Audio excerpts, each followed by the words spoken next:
মেয়ে পড়তে বসেছিল, তখনই মা এসে তার মুখে ফেস প্যাক লাগাতে লাগে। মেয়ে অবাক হয়ে বলে, মা আমি এখন পড়ছি। মা বলে, হ্যাঁ তো পড় না, এটা মাখলে গায়ের রং ফর্সা হয়। এই বলে মা তার সারা মুখে ফেস প্যাক লাগিয়ে দেয়। মেয়ে উদাস হয়ে ভাবে, এখনো স্কুল শেষ হলো না, এরই মধ্যে বাড়ির লোক তার বিয়ের জন্য গায়ের রং ফর্সা করতে ব্যস্ত।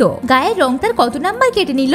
এই মেয়েটি দর্জির কাছে জামার মাপ দিচ্ছিল। কোমর 44 শুনে মা মেয়েকে শ্বাস বন্ধ করে পেট ভেতরে করতে বলে। মেয়েটি মায়ের আচরণে অবাক হয়ে যায়। সে শ্বাস বন্ধ করে আর মা তার আবার মাপ নিতে বলে। মেয়ে মনে মনে ভাবে, ওজনের জন্য তার কত নাম্বার কাটা হয়েছে। এই মেয়েটি খোলা চুলে স্কুল যাচ্ছিল, তখনই দাদিমা ডাক দেয় আর বলে, তোর চুল সুন্দর নয়, ছেলে পছন্দ করবে না। তাই জোর করে টেনে টেনে তার কোগড়া চুলগুলোকে বিনুনি করে দেয়। কেউই চায় না যে মেয়েরা পড়াশোনা করে যোগ্য হোক, বরং সবাই চায় তারা যেন কোনো পড়াশোনা করা ছেলে যোগ্য হয়। এই মা তার মেয়ের মুখের দাগগুলো চুল দিয়ে ঢাকার চেষ্টা করে। এই মেয়েটি স্কুলের অ্যানুয়াল ডেতে লেকচার দেওয়ার জন্য দাঁড়িয়েছিল, তখনই ম্যাডাম এসে তার চশমা খুলে দেয় যাতে তাকে আকর্ষণীয় লাগে। এখন থেকে স্কুলেও শেখানো হচ্ছে যে তোমার শিক্ষা নয়, বরং তোমার রূপই আসল অ্যাট্রাকশন। মেয়েটি চুপ হয়ে যায়। এরপর সে পুনরায় চশমা পরে নেয় আর মুখে হাসি আর কনফিডেন্ট নিয়ে শুরু করে তার পারফরমেন্স। সত্যি এই সৌন্দর্যের রিপোর্ট কার্ড থেকে মুখ সরিয়ে দেখুন, পৃথিবীটা অনেক সুন্দর।